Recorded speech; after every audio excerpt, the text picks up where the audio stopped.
People love saying you get what you pay for until it's time to hire someone for their own business.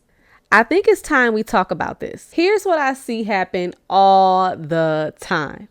A business owner will spend real money on the things they can see. Their office space, their website, maybe their wardrobe when they're showing up to networking events. They believe in quality for all of that.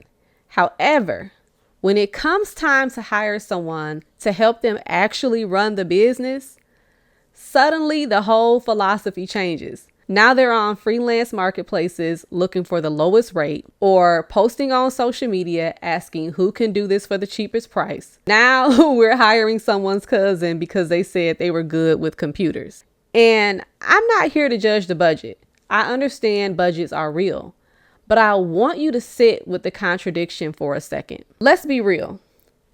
You would never walk into a restaurant, order the cheapest thing on the menu, and then be surprised when it wasn't your favorite meal, right? Right? You would never hire the cheapest contractor and then expect a flawless renovation. You understand value in those contexts. You get it completely. But when it comes to the people who are handling your calendar, your clients, your social media, your operations, the things that actually keep your business moving, suddenly cheap is fine. Suddenly, good enough is good enough. Why is that? I think it comes down to one of two things. Maybe you don't fully understand what good support actually does or looks like for a business. And this is actually pretty common. So no shame if this is you.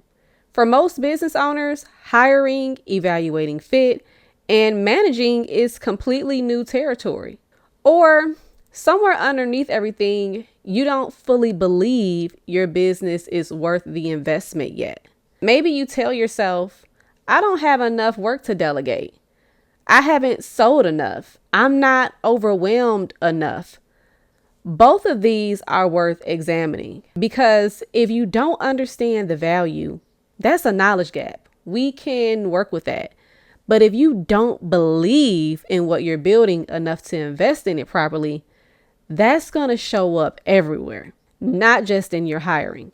The people you bring into your business reflect what you think your business deserves. Now, let me be clear about something. Investing in support absolutely does not mean spending recklessly. It doesn't mean paying premium prices for someone who is just figuring things out. Value and expensive are not the same thing. What I'm talking about here is being intentional, knowing what you actually need, finding someone who actually has that skill set and paying them what that skill set is worth. That's a completely different decision than just finding whoever will do it for the least amount of money and hoping for the best. One of those approaches costs you money up front. The other one costs you time, rework, frustration, and usually money anyway when you have to start the process over.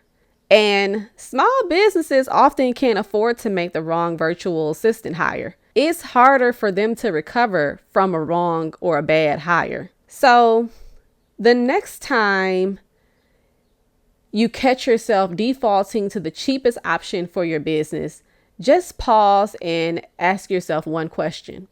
Would I apply this same logic to anything else I care about? If the answer is no, then you have your answer. The standard you hold for your business should match the standard you hold for everything else in your life. You already know how to value quality, so apply it here too.